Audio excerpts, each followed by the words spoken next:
joining us. Hey there. Good to see you all. So let's give people another second. We got some people in the room joining us. Cool. Fantastic. I can't by myself at all. Great. So glad to see everybody tonight. Welcome to Transitioning from 15s to 7. Marquise called it Transition Tuesday. And I'm Rosalind Anderson. I'm the chair of the Referee and Laws Committee Referee Development Working Group. And I want to introduce Haley Aguiar, our one and only from the out west. And she just got back from RAN 7s yesterday. She's going to be running the meeting this evening. So I'm going to hand it over to you, Haley. Oh, she's got to unmute herself. Hold on a second. Oh, can you hear me? Now we got you. Great. I'm actually here to introduce our actual guest, but I did just get back from RAN 7s and it was awesome with Joey and Jared. So this is going to be Paulo Duarte is going to join us. Paulo, are you in Utah right now or are you in Texas? I'm in Utah. Utah, okay. But he's actually an international referee from Portugal. So you may have seen Paulo recently refereeing for the MLR here in the States.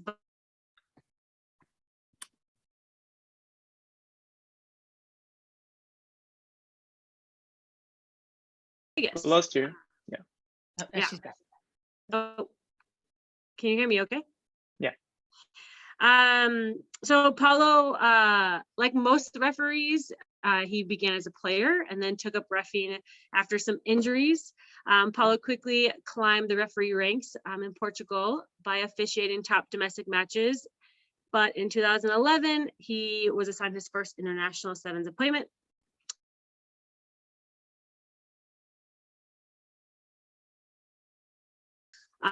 But through much training and dedication, Paulo actually earned his place on the recent Olympic Games in Tokyo, and we're hoping to see him in South Africa for the World Cup. So I don't think we have a better guest than Paulo to transition us from 15s to 7s as he juggles between high performance 7s as well as MLR. So if you can give us some tips and tricks of the trade, Paulo, we would really appreciate it. Thank you, Haley. First of all, thank you for the invitation. Excuse me, my English.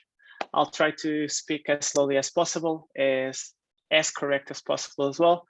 But feel free to ask questions if you don't quite get it. This session for me, the challenge will be give you my perspective, my philosophy around transitioning between 7s and 15s and 15s to 7s. So we are not just looking at the high performance level, but probably give you some tips as a local referee, or if you get the chance to referee internationally as well. Hopefully it gets you in a good position to make more accurate decisions, more easier processes, and you probably can create a better routine. So I'll share my screen, my presentation. Then again, feel free to ask questions. Ailey will help out as well with these questions, and let's do it. So obviously transitioning from 15s to 7s, but the other way around. So I would say it's easier to go from 7s to 15s than actually from 15s to 7s from my experience. Because then in 15s we have a lot of management, but apart from the management side and probably the scrum, it's more and more similar than we think. Then again, this is my name, Paulo. Stupido. Why? Because we created a group probably 6 or 7 years ago around a group of good friends, referees, and we all know that referees are crazy. So we had a couple of international different nationalities, and we had an Italian, and he always saying stupido, stupido, and then that stuck, and then we created this group, and probably after 6 years we probably have like 1,000 members in that group. So everywhere we go and see each other, we always call us estupido. Ailey probably knows what I'm talking about, but definitely just a joke around, and how good the journey is. So you create some friendships. Been refereeing for 15 years, and internationally, as Ailey said, around 10 years. So it's been great. So hopefully I can share some thoughts and some learnings that I got. My first question for you guys is, when we're talking about transitioning from 15s to 7s, is how we can optimize that transition, how we can reduce the stress of changing a lot between refereeing 7s one weekend and go to referee 15s in the other weekend, or the other way around. This is for me some great and important topics. Know your laws. That's probably one of the pillars for every referee. Foundation, we need to know our laws so we can adjust easily to every scenario, every incident, every situation. So if it comes quickly, or if it's a slow decision or a slow situation, we always are able to process the information and probably have the best outcome possible. Secondly, second pillar for me as well, fitness. If we are not training to referee, we're definitely refereeing to train, and that will condition our performance, not just the body, because it might break you if it's a challenging game in terms of fitness, but here in your head, it definitely will challenge you. And if it's 15s, you have 80 minutes to be focused, and 7s, it's 14 minutes, but it's 14 minutes in a high intensity, high pace. So if you're not fit enough here, surely we will be struggling and probably do more mistakes than usual. Philosophy around refereeing, I think we have to have simple process, simple routines, because the game is changing and everything is changing day by day. So that what was yesterday, it's not today for sure. So if we have simple routines and simple process, that can help us to change. It's easier to change something that is simple than actually something that is very complicated. And definitely we need to work our triggers. We need to work our pictures. So it's part of the referee, not just go and referee a game, but to study the game, to see clips or see games and actually look at the pictures that the game is presenting to yourself and try to find some triggers that can help you to decide, to help you optimize your decision. And if you do that regularly and ask for help, which is very important, if we need help, we need to ask for help, because people don't know if you don't ask. And help doesn't mean we are weak or bad referees. We just need help. Just actually shows us that we want to improve and get better. So ask for help. Ask for help. And along the way, refereeing is hard, and especially all the criticism and the scrutiny, and higher you go on your levels, and even in the low level or the community rugby or the age grades or the grassroots, it's always hard to have a criticism, you know. So we need to make memories, we need to have fun and enjoy those moments where we travel with some friends, some colleagues, maybe we travel alone, but we meet along the way some amazing people, some amazing countries. So we need to have that fun. So overall, that is the question: how we optimize our transition from 15s to 7s. Let's see if I can help. Are you fit to referee 7s?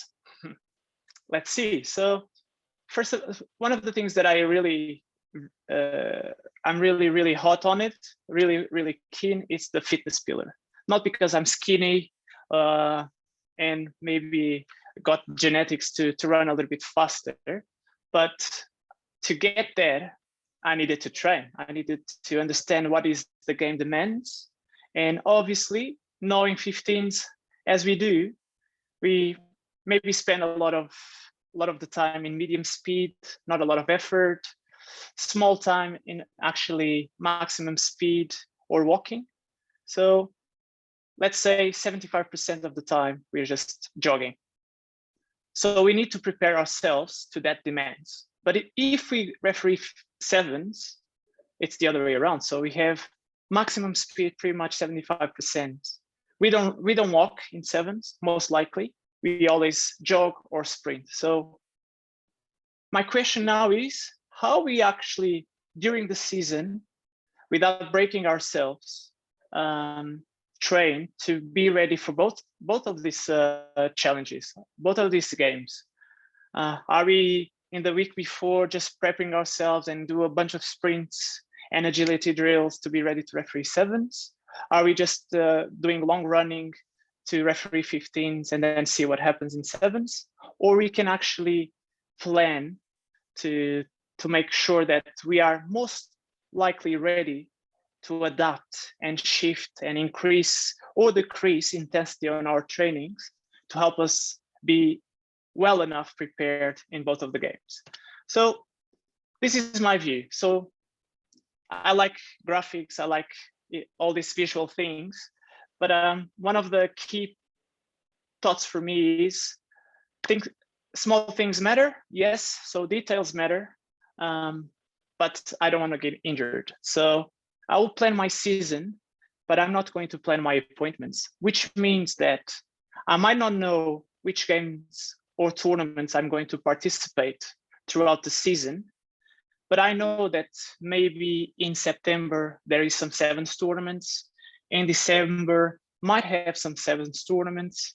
And from March to July, I will have some intensity like playoff games in 15s, semifinals, finals, sevens tournaments, 10s tournaments. So I need to be actually ready and fit ready to be able to, first of all, survive the season. That's the most important. Survive without injuries, injury-free. But I need to know as well that I might increase or decrease my effort on my trainings to be able to referee both. This is percentage, doesn't mean that it needs to be like this, but definitely as a referee, we run. That's our job, run and decide. So if we say like our training should be a 70% running base, you can find cardio exercises like treadmills, bike, rowing machines, skiing machines or whatever. But definitely, if we run, we should be running, training to run.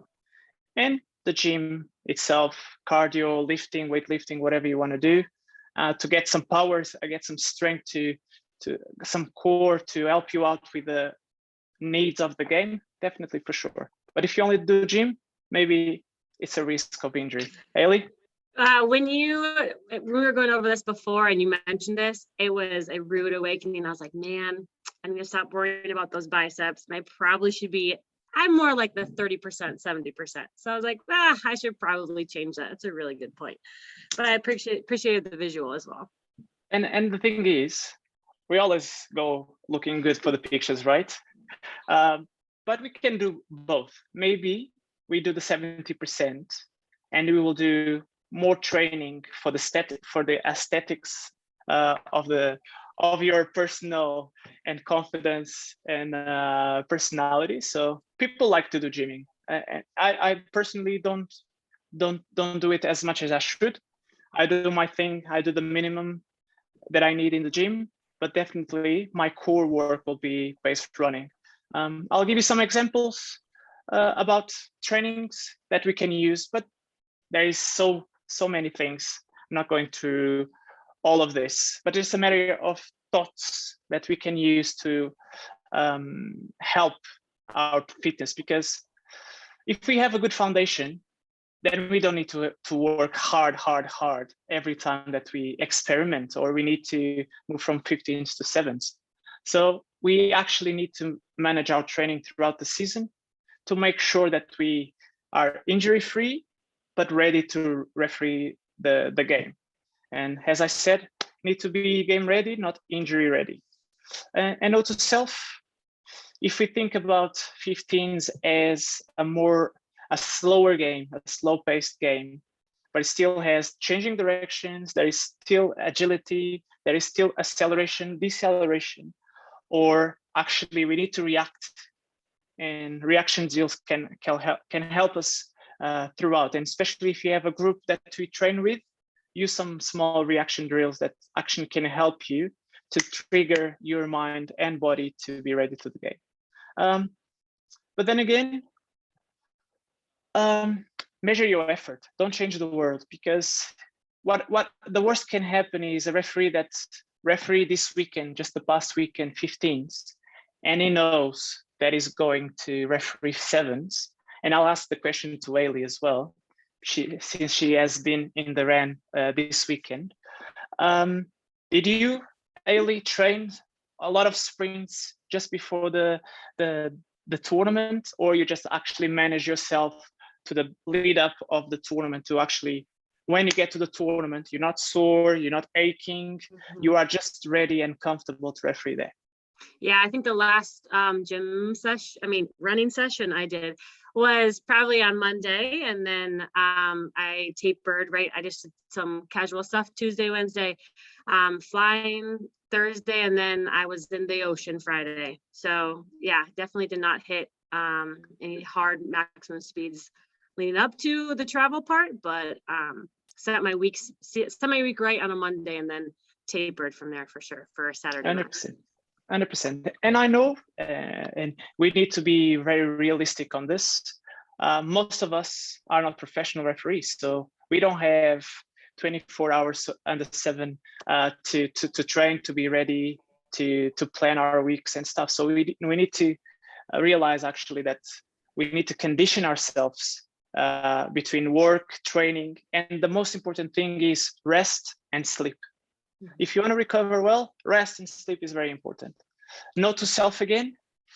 Some of the times we don't think about it. It's just I just go to the Mexican today, or tomorrow I'll go for the Italian, or the other day I'll go to the Indian. If you do that every time, doesn't matter. So just a note to self: is food and hydration important? Does the food can actually food can condition your well-being if you change it? So let's say if I eat burgers all week and then I arrive to the hotel for a tournament or for a game, or I go to a restaurant just previously, just before the game, and then I ask for rice and a chicken and a salad, do you reckon that we are feeling as the same as we do eating burgers, or the other way around? So we can actually think about water, for example. So I know in Texas, the water is different than Utah, and Utah is different than LA, and LA is different from Europe. So that can create changes in your body and make you ache, make you feel not as good. So just bear in mind that small changes can condition your performance as well. So build simple routines. Don't change the world, because all the athletes are eating beetroot, so I'm going to eat beetroot. And then I'm not going to say what are you going to do in 3 hours time, but definitely can change your digestion. So give yourselves minor adaptations, work hard, yes, but manage your effort, and simpler the routines, I think it will promote more success than actually risk of injury, risk of getting that feel of I don't feel well, so maybe I'm not going to perform well. I had this discussion with Rosalind in the other day and saying, sometimes we have a very good referee, but that day he's not performing. And sometimes it's not about the game or the performance or the mental stuff, it's the body. Yeah. Ailey? Yeah, I went to, when I was in Dubai, I drank the water because my fellow referees were also drinking the water. And I was not well the day before my match. And then this time I was in the Bahamas, I was like, I'm not going to make that mistake again. So I definitely only drank bottled water the second time around, and water definitely makes a difference. So 100%. Keeping those things as consistent as possible is really helpful. 100%. And for example, sometimes we go, I eat salad, but what they use to wash the salad, the water. And sometimes in some places can be dangerous, or there is a risk. So think about that. Just a matter of don't overthink it, but sometimes with the experience you understand which food you actually can eat or which kind of hydration. We had a guy that his philosophy was, if you need to drink to get hydration, drink whatever you want, as long as it's not alcohol. There you go. Here you go. Coffee, soda, Coke, Red Bull, whatever. Get liquids into your body. Something will be retained, and if you're used to it, definitely will retain it. But definitely put some proper liquids in your body. And we're gonna have a high performance, another session that's gonna get more into these nitty gritty details. But this is really helpful transitioning from anything from our day life to just supports in general. So yeah. So let's move on. I don't want to overtake you this because this is the boring part. This is the boring. That's the work that no one sees, but everyone complains. So fitness with hard fitness with fun, and we take it serious in the World Series, obviously, because it's probably the pinnacle for every athlete. Can take us to the World Cup, can take us to the Olympic Games, but we have some fun, and we do sometimes some games because we are in a group, and sometimes it's a survival game. So we were in Vancouver, and there are a lot of bear attacks in Vancouver. So once you hear the bear, you need to go like a baby position to protect yourself. And usually the last to fall on the ground usually gets killed by the bear. So remind you, if you go to Vancouver referee, be careful. But then again, preparing to referee sevens. And sometimes the shift from 15s to sevens can take a little bit while because we are still in that slow-mo mentality ship. So if we are able to shift quickly, and that's where the preparation, seeing videos, seeing games before you go, because your memory will relate to what you've done or seen in the last days. So if you see more sevens, most likely your reaction will be better, even if you refereed last week 15s. So the transition will be smoother. So I'll give you a great example of bad preparation, my bad preparation. So this was European Championship. I was too slow to the side, and then I prevented the quick tap, which is okay.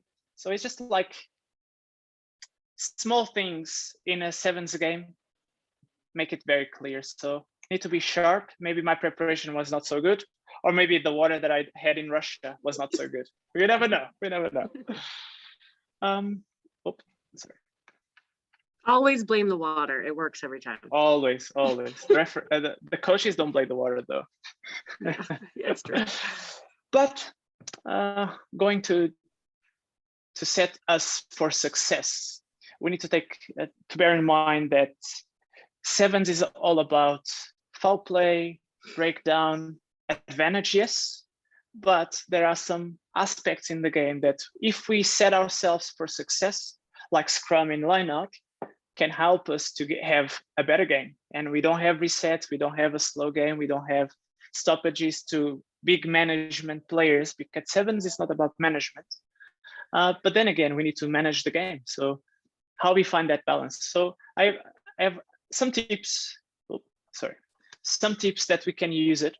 And we should think about it. And especially if you come from 15s and you referee 15s, it's just to take some of them, just some aspects, and bring it to the sevens game. So while we don't spend a lot of time in scrums, but we need to make sure that everyone is bound. So we don't have the hooker not bound into the other props, or the other props bound into the hooker. Why? Because maybe it will slip before the ball is in, and it will create problems for us. And we don't want to penalize. We don't want to get fine penalties. But if we have to, we will do it. So, but we can manage that before the set, and it doesn't take time. Slow calls. We don't need to actually rush because it's sevens. Yeah, it's a speedy game, fast game, but we still have our time to ensure that everyone is aligned everyone is ready to engage. Especially local games or national games or regional games where the level is not as great as these ones because they are professional. If we actually do that and manage them to set up for success as well, we'll have job done, and it's ball in, ball out. And then obviously, if we have to penalize or free kick, we will do it. So let's see this scrum and how the referee actually manage this scrum. And it's smooth, you don't notice, but it's so good that actually it creates a very good outcome. And I actually challenge you, if you actually know this referee, so if you could put it in the chat, much be appreciated, who is the referee here? It's not me, by the way. Siska.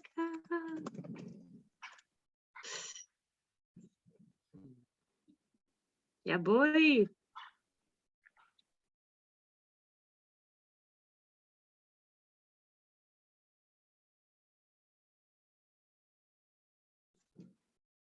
And you go, oh, he didn't manage anything. He didn't do anything. The players did everything. No, he didn't.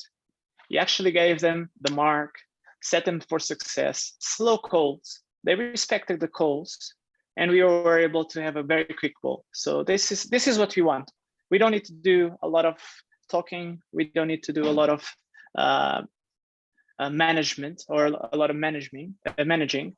But I am sure that if we get that small stuff like getting the mark right, everyone bound, and slow calls, and make sure that they are steady and stable for the ball to be put in, we'll have a very successful scrum.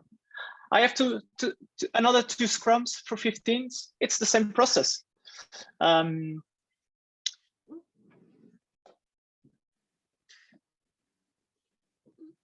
I didn't have to work a lot with the players. This is the first scrum of the game.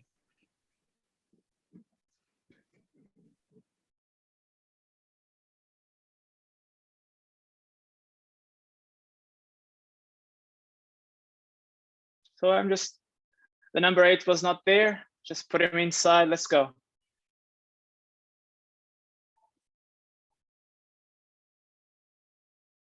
Here we go.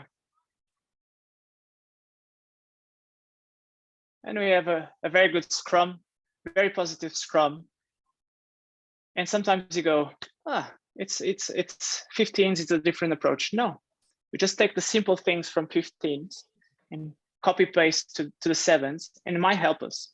And the same as well for some of the good things, probably more in the breakdown area, which is more hard or harder to and technical to get, that actually can improve our 15s as well. So let's. Ailey, we had a conversation in the beginning of the session around, do we have to have defending scrum halves in the scrum? Yes, well, as you know, it's law 1928B. Yeah, of course. Yeah, so that was a question we talked about, and as you can see in the clip that I think you're going to play next, but I even saw it in Bahamas a lot. There was a yellow card, and they were down, whatever team was down, and found a man, and they typically brought that scrum half in. And I never had thought about, I hadn't seen it done until recently, and like enforcing that scrum half to come up, but it's not in law. It's super important because that changes the whole tactics of the game if 100%. You're taking away their space. So yeah, go ahead. No, 100%. I completely agree with you. I think you painted the very good picture in 7s, because it's so much space and not a lot of players. If we actually, I'm not saying we got it wrong, but if we ask something that is not stated in law, might be incorrect or not the best outcome, that can lead to a different story to the game, right. Because there is so much space. So in this scenario, sorry. We have a yellow card for Argentina. So Argentina is playing with 6. Fiji chooses a scrum. And then we go for the scrum set. It's too late. Three in the back line have Argentina. Crouch. We need a 9. And the referee asks for a 9. You must have one here. Okay. You can start here, and then you can go.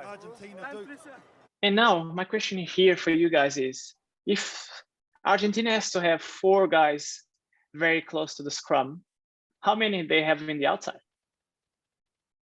If they only have 6. 2. So, and then Fiji will obviously play with at least 4 because the scrum half will have to play and will play for sure. They have now a big advantage in terms of numbers, and that is not a problem if the Argentina player, the scrum half from Argentina, needs to be here in the start.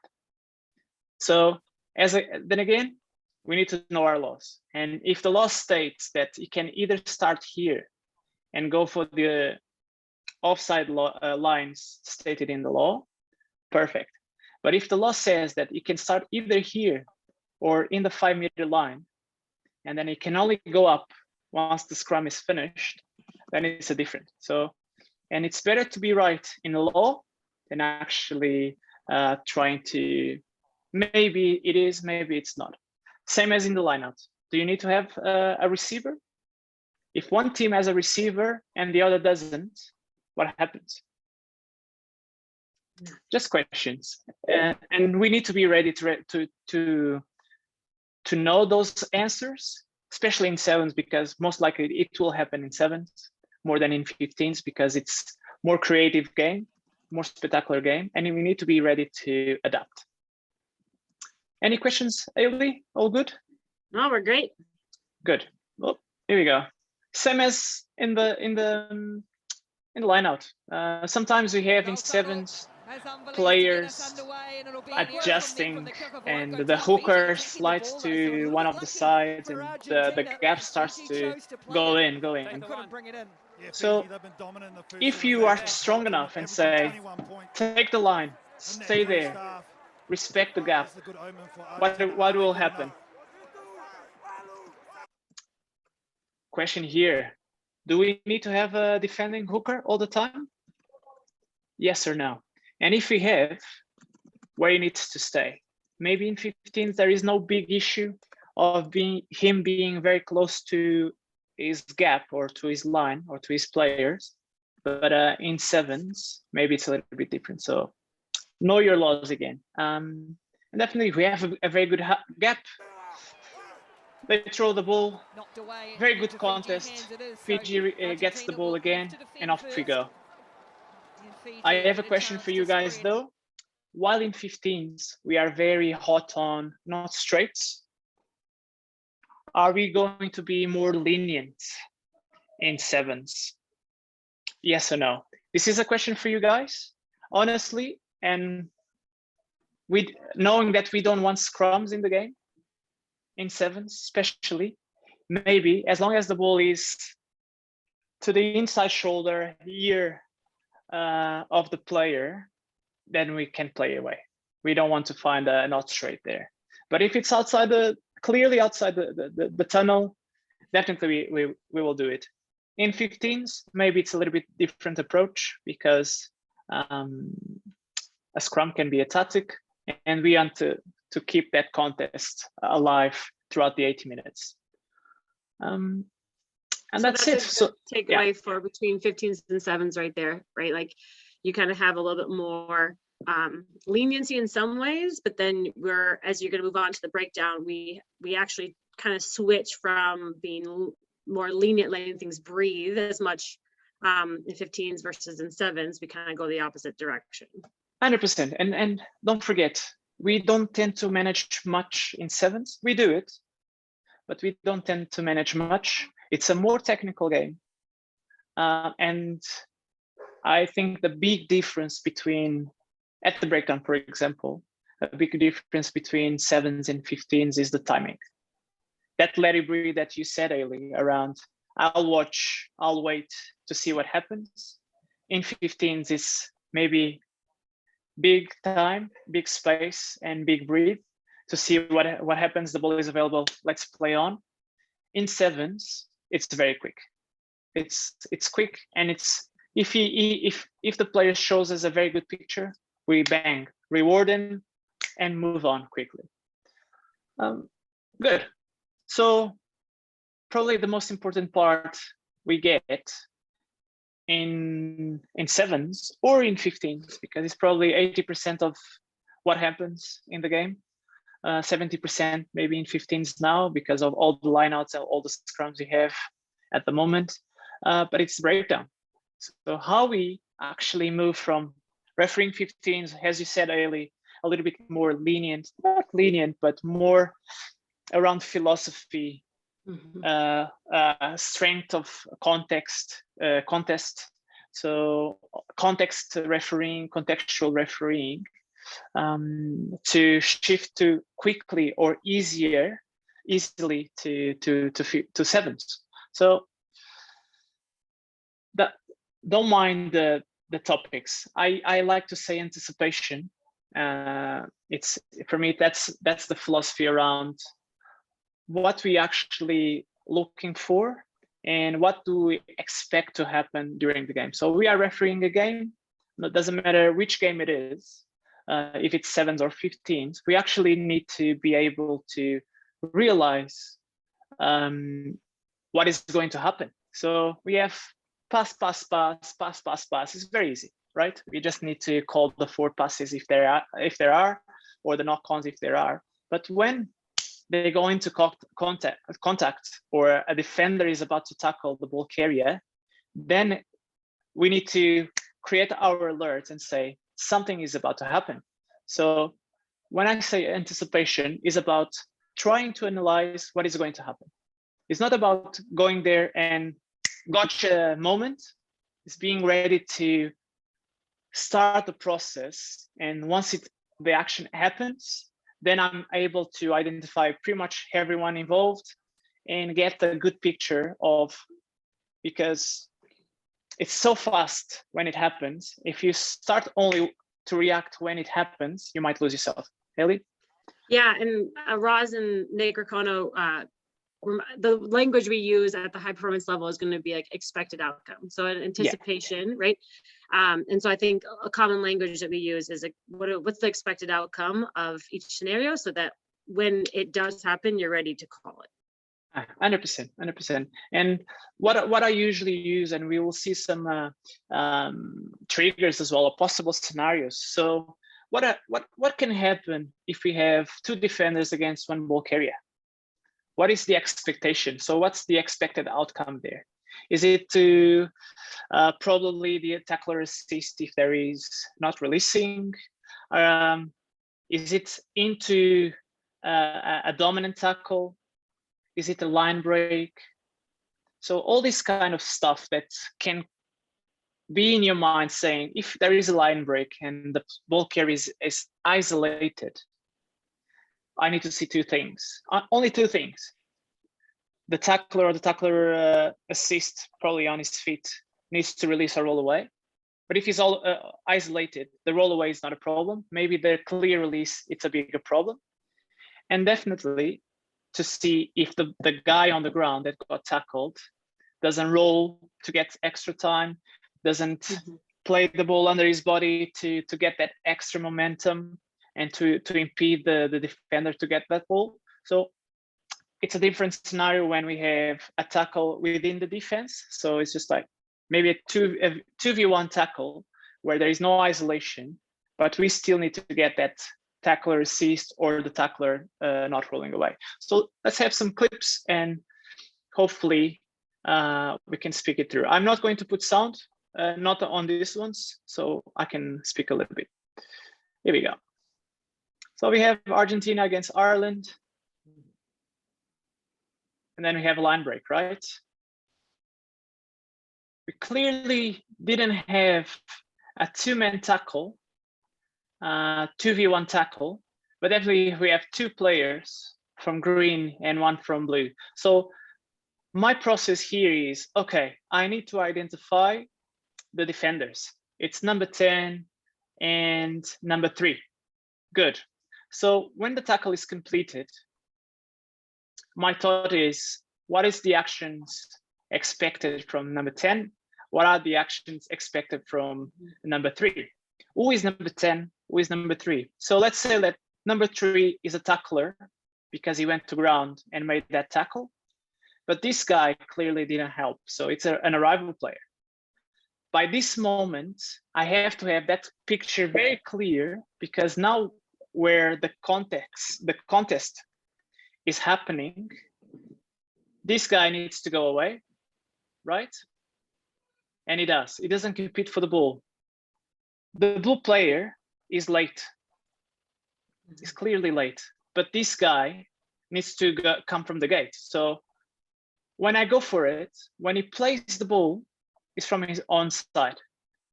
And as we can see, it's very easy when we start to stop and start to think, oh, he did everything right, and then bang, I'll get the penalty to his side. Very good referee, right?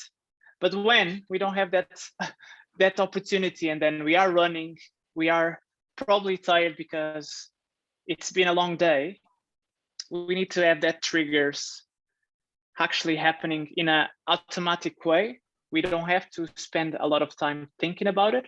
So we make sure that on every breakdown, we have a clearer picture.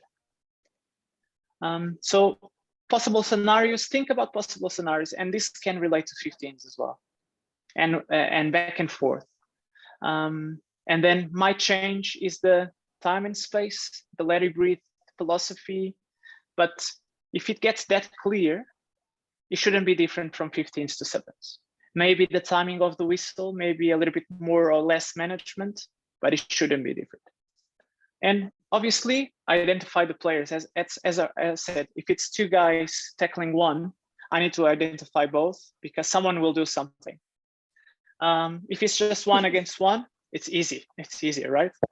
And then identify the actions. So we need to understand which player it's doing what and what they need to do so they don't get penalized, or if they have to be penalized, we are actually going for the right and the first infringement. Let's have a couple of different scenarios. Thus far, with a Then number again, of familiar names not in the... So this scenario is in the defense. So it's not a line break. It's probably not a 2v1 scenario, but still, it can get messy. We can have a lot of bodies even in 7s. Oh, oops, sorry. Thus far.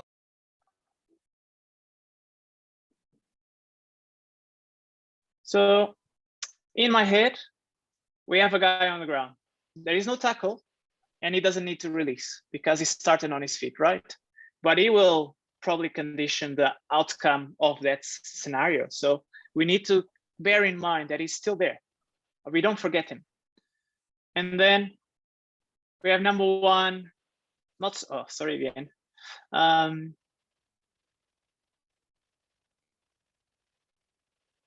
Maybe doing something here. I don't care about this. It's nothing. It's a minor thing.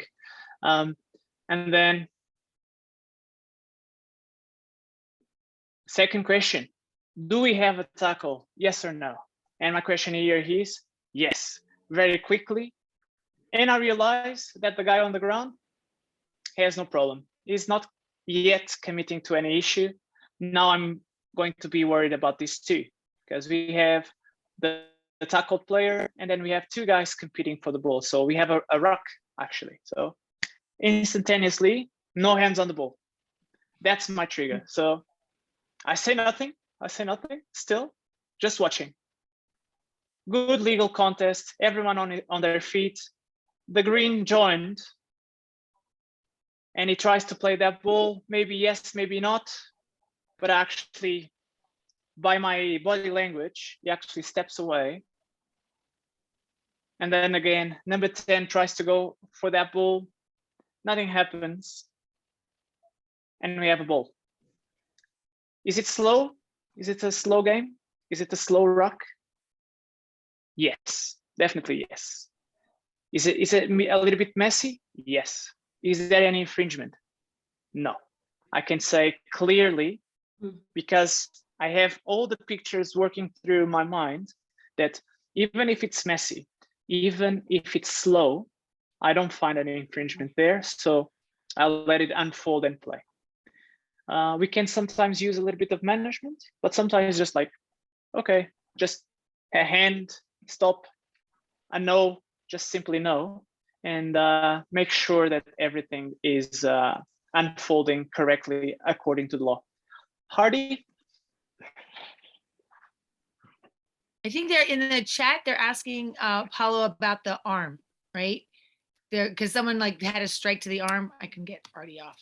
Yeah. So Artie, do you want to ask that question, Artie? Yeah, that was exactly it. Thank you, Haley. I saw it and I was trying to ask Paulo. Yeah. You mentioned it several times as he was doing it. You didn't see anything wrong with it, but as you can see clearly, he's striking the arm multiple times. And I have seen that in the past, but is that not an issue? So it's not an issue unless you want it to become an issue. So I usually say, and Ailey probably understands as well, this is philosophy. We can penalize number one for striking the arm. And then we go, striking the arm, are we talking about a yellow card? Do you want to give a yellow card on this? Or you want to step away from that and understand that the red player, it's actually grabbing him and probably here as well. Is it illegal as well? Maybe not, or maybe yes. So it's just a matter of he's trying to release himself. And as long as it's not clearly dangerous, we just step away from it. There is no, the expected outcome that Ailey was talking about earlier. This is not the expected outcome. Yeah, that was not what I was expecting to happen. Yeah. But it's a very good question, and I would say to you, if it's a feisty game, and there is a big hits, spear tackles or lifting tackles going on, high tackles going on, and if you feel like this can solve the problem, go for it. But if it's a clean game, fair game, doesn't matter the level, because now this is World Series, is a little bit different philosophy. No. Doesn't matter the level, we don't go near it.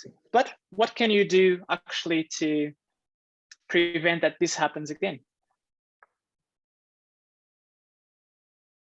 I'll say to you, what I would do is maybe speak to number one and say, be careful how you hit the player multiple times, but I wouldn't go anywhere near it unless it's like striking the body or the head of the player. Then it's a different story. I hope I answered the question. Yeah, that was great. Thanks, Paulo. Good. And then again, some triggers or questions that we actually need to ask ourselves. What do we want to see? It's not about what we don't want to see. Is actually, I'll put it the other way, is what do we want to see? Maybe my English is not great, but I want to see daylight. I want to see clear separation if we need to see a clear release from the defenders. If we are talking about the jacklers, we want to have a strong body shape on their feet directly into the ball. And I think this is a very good example of what can happen in the game. And sometimes you go, oh, this is very quick, I'm not sure what to do. But if we stick to anticipation, identifying the players and the actions, it's easier to follow. And then again, in 15s, we have more time and it's probably less technical. In 7s, we need to be very accurate. So let's go for it. South Africa still on the hunt for another try. So here, green slips, there is nothing here, there. He's not held, so he's allowed to pick up the ball or get up with the ball.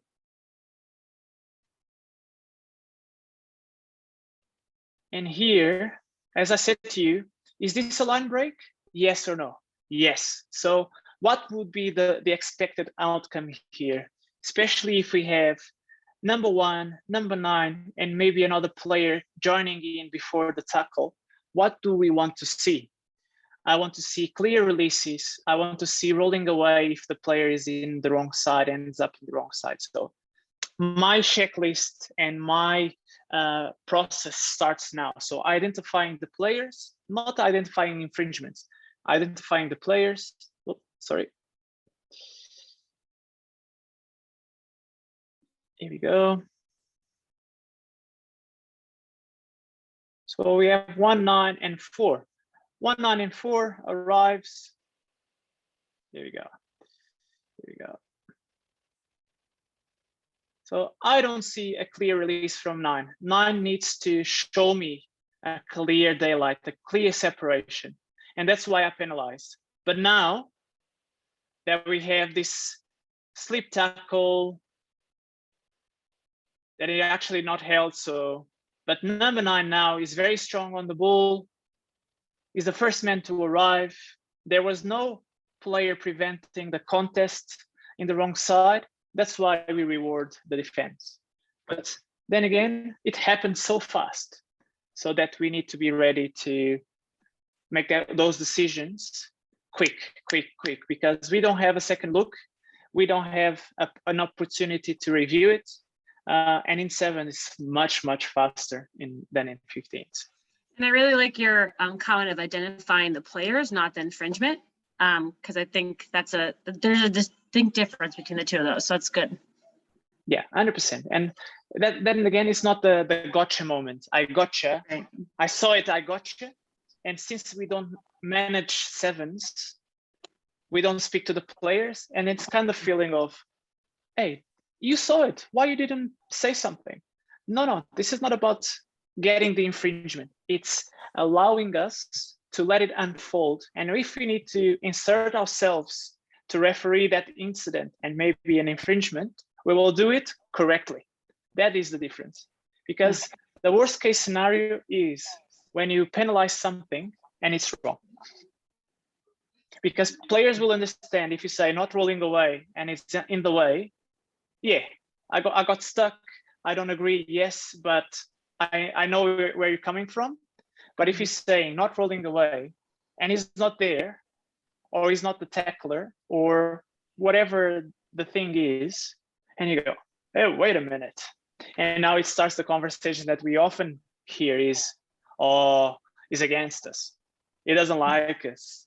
All these kind of things that we know emotions can create. So if we have this simple process around identifying and identification of duties, I say actions, but you can call it duties, then you know from your checklist what would be the expected outcome. And we're seeing here penalties, or in the middle is not a penalty.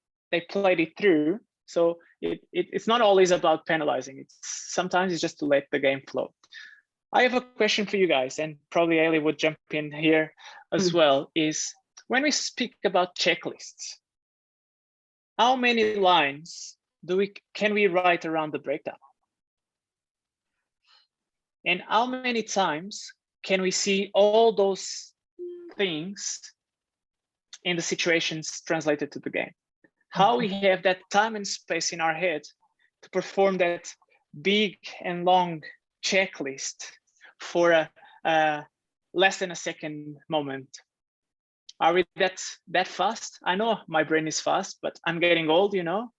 The body is tired, the game is demanding. So how I improve that? So I would challenge you guys, while I'm explaining as well, you put your checklists either privately to Rosalind or to Ailey on the chat, or to me as well. I would love to hear it, or to the group, your checklist, so we can just actually understand how long it can get. So I'll say mine. If I go through all the long checklists, tackler not releasing, tackler not rolling away, tackler assist not releasing, tackler assist coming through the gate, tackler assist on his feet competing for the ball, And then we go for the ball carrier. The ball carrier can pass the ball, release the ball, stand up with the ball, not extra roll. And then we go for the arrival players, and we go, arrival player needs to come from the gate, stay on their feet. And once the rock is formed, we have plus, plus, plus, plus, plus, plus. It's huge. It's huge. So how can we get it right? I'll probably think about 3 things. And Ailey, you can jump in as well about your checklist, because it can be different than mine. And it doesn't mean it's right or wrong. It's just different. It works for you, perfect.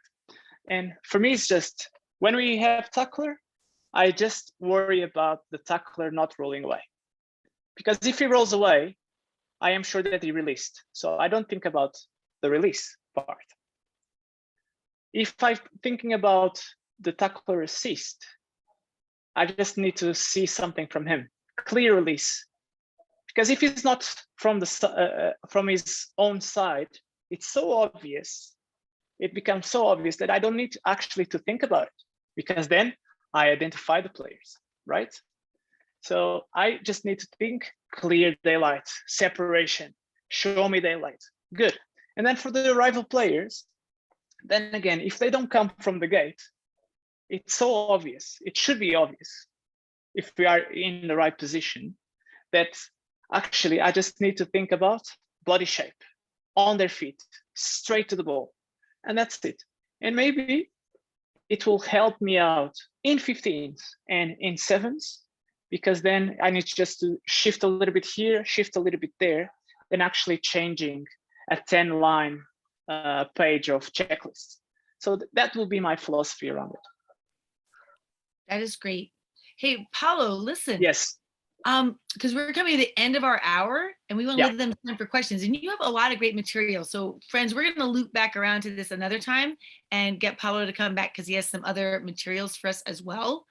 So are you okay if we move on now, let them ask some questions? Yes, 100%, 100%. A lot of great material for us. Thank you so much for all of this. Let's just open it up for the folks. Questions. Yeah, Yeah. questions. Anyone want to raise a hand, ask a question about what we covered so far? You can unmute yourself and ask your question if you like, or a comment, something that was useful for you. Well, I'll ask Paulo, when you transitioned from like a 15s to 7, what's like the first, as you're geared up to a new from 15s into a 7s weekend, what are like the top 3 things that you do mentally, or like mental exercises, I guess? So first thing is to get the things that I control and done, and earlier the better, so I can actually then flow to the 7s mode and focus on the game sooner the better. So all the fitness, definitely, it's something that I take into account. So as I said, I plan my training to not do a lot of changes. So I just increase intensity. And secondly, is just to go through some games. Because if I'm going to referee 7s, and most of the times we have all this footage available around games, and even in local games, probably you referee that tournament as well. Just go through it and actually go and see, oh, this is how 7s will feel like. I'm not going to worry about the weather, because it's something that I don't control. But I'll be worried to make sure that I have everything myself to be able to referee in that conditions. So watch games, and then I do something very, very important. So if I had some work-ons that I needed to improve or to work leading to the tournaments, or from past tournaments, or even from 15s, let's say my breakdown pictures are not great, or I'm having problems with the assistant tacklers. So I'll go through my checklist and I'll go through some triggers that can help me then in 7s, sorry, be accurate. Because if I'm not accurate in 15s, it's either because of bad positioning or I'm not seeing the right picture. in sevens, we take out the back positioning because it's so open that it's, let's say, easier to find yourself in a good position. That it's maybe a problem of the picture. So I'll work that picture, and maybe while reviewing those games or some clips, if there is that availability, I'll look at what is my trigger, what is the trigger, why Ailey penalized that guy, why Marquise penalized that guy, why Cisco did that and didn't penalize. So, and maybe you guys probably have some friends, some coaches, ask, I need help here. I need some triggers to help me identify this. And then again, if you have a simple routine, a simple process, is just to fit that help, that hint, that tip into your process, and maybe it's easier to referee. So one of the things that we learn as referees is we will do mistakes, and I'm not afraid of doing mistakes, but I'm afraid of doing the same mistake over and over again. So that's the job, about doing the mistake, but being able to change that, and in the next situation, in the next time, we'll get better. Good, thanks. We did have a question about the scrum.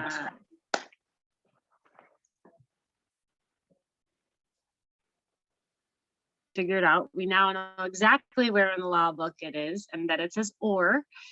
We did have a question about the positioning with difference between 15 and 7s, and you kind of brought it up that it's not as. So if we have this time, and it will take 3 minutes, no more than that, I'll show two clips around positioning, and that's where it becomes very nice. But not because nowadays we actually don't see big or huge differences around positioning from 15s and 7s, unless we have problems with positioning, and that's fair. So I'll use Marquis' game from the MLR this weekend. So congratulations, Marquis. But let's see what Marquis does. I'll take the standoff, and it's a good phase of play as well. We don't care where we stand in the line out. Particularly, I'm not very worried about it. Some referees like to be in the 5-meter line. Some of them will like to be on the back and then relay information to the ARs. If you have them, use them and then work your way around.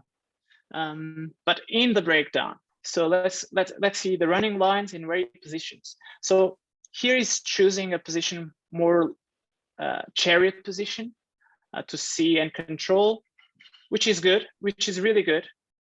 And then he goes and he follows the ball. So he's ball in line most of the times. And then another breakdown. And now because he's on the edge of the field, he chooses a 45 degrees positioning stance. So then he can control the breakdown. And if he quick scans, he can see the defensive line. But most important as well is the players can see him as well. So they can react to the referee. The ball is out, he waits, the ball is short, he controls, and now he stays in a transition, what I call a transitioning positioning. So he has to go from that position to a chariot position and then follow the pass. Then again, Ronnie goes, following always ball in line. I love that. And then we have a penalty for not rolling away. Perfect. Class. This is masterclass of positioning. Thank you, Marquis, for giving me this clip. You can see he's always working that. And we don't see a lot of sprinting, that's for sure. We have a lot of jogging, yes, maybe a lot of walking as well. And then he goes. Space, transitioning again, and off he goes. I think we've seen enough, right? Is it really different from 7s now? Let's see another referee refereeing 7s and see if it's really different. During COVID times in front of his teammates, but not in a big fancy gala. We don't see the referee now. So, here we go. One of the big differences maybe in 15s and 7s that we don't need to get very close to the breakdown. We have so much space. We have so much less players as well. So we actually from distance can see what is happening. And since we don't have a lot of management to do, we can easily watch, observe, and deal with it if we have to. So what we usually say is, we don't need to step in a lot of times inside the 15. Sometimes we have to, but it's safe to say if you are in the 15 line and the breakdown is in the 5-meter line, you can see it. You can not too close, but close enough. And here we go. Then again, here we go. You see, he's following the ball. So very similar to what we have. Since it's a game that is more dynamic, more space, and sometimes there is a lot of, changing of directions. Sometimes it's a safe place to be while the team is not decided which side is wanted to play. We go a little bit further back the defense, very close to the defense, not here, or not here, because if there is an interception, we are in troubles. But definitely go here very close to then see whatever we need to see. So it didn't decide it yet, now they decided. And here you go. 45 degrees, edges of the field as well. So very similar to what Marquise did in the 15th game. Controlling the offsides, the players see the referee, and off we go. So then again, another change in direction. The referee didn't step in. He doesn't need to. It's so clear. And then here we go. Tries to ball in line. And when he gets chariot position, here we go. Chariot position is in a good position to see everything. Control. Now he adjusts a little bit. Another phase of play inside the 5 or the 15. Following the ball. Beautiful, beautiful, just beautiful. Able to see the ball, where the ball was in the chariot position. Good. I can call it transitioning. And maybe in 15s, we would like to be more 45, 45. But it's not a problem to be there as long as we don't stay there a lot of times. There we go. Transitioning. And then beautiful try. The worst case scenario is that then we have to sprint to be very close, very, very close. But when I mean very close, it's almost smelling the armpits of the player, if you can to. And if you can say to him, I would tackle you if I was a player, perfect. I would never say that, by the way. But it's just how good and how this image is great as a 7s referee, as a 15s, as if in 15s, obviously. But in 7s, if you can appear in the camera, beautiful, beautiful, beautiful. Everyone will like it. Everyone will like it. So I just put here a couple of running lines. So ball in line, maybe a little bit more chariot in 15s, sometimes 45 degrees, and sometimes because we need to step and let the defense come, maybe defense, but always very close. And in 7s, maybe more 45 degrees and chariot for transitions, ball in line all the time, or as much as possible, and sometimes in defense when the team of the attacking team is still deciding where he's going to go, So answering the question, Perfect. I don't see a lot of differences, but then again, we need to have that process. And I usually say positioning is with a purpose. So I need to go there for what? Why I'm going there? If the why is to see the ball, is to control the offsides or whatever, I'm going there. If it's just because Rosalind or Ailey or Paulo told you, don't go there. Don't go there.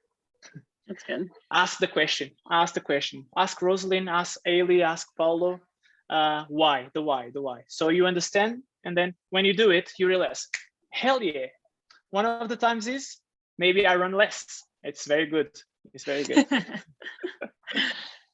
Awesome. Well, we really appreciate all of this, Paulo, and I'm hoping that we'll have more content like this and just more opportunities to speak with you. So we really appreciate you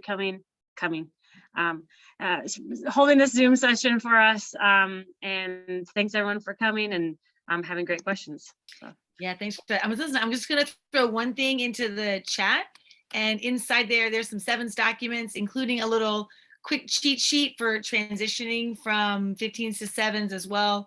I think it's on the second tab. So that's a takeaway for everybody who would like to take it. So Paulo, thank you so much. Thank you for helping us out and giving us this great content and gathering up all that fantastic information. Haley, thank you for hosting. Welcome back to the United States from your exciting RAN adventure. And Marquise, thanks for setting us up on this as always. Excellent. And we'll put we'll put that link out. You registered. We'll send that back out, and so you can see the link if you want to revisit. And thank you for the invitation. And one last thing, Rosalind, if you want to share this presentation, I'll send it to you, the finalized version, and you can send to the guys the presentation. So be fair. Yeah. Thank you so much. Yes, I will put that in the referees work. I'll put in the sevens resources that I just put the link in the chat. I'll put that in there for you. Thank you so much. That would be fantastic. All right. Good night, everybody. Thank you, guys. Thank you. Guys. Thanks so Bye. much.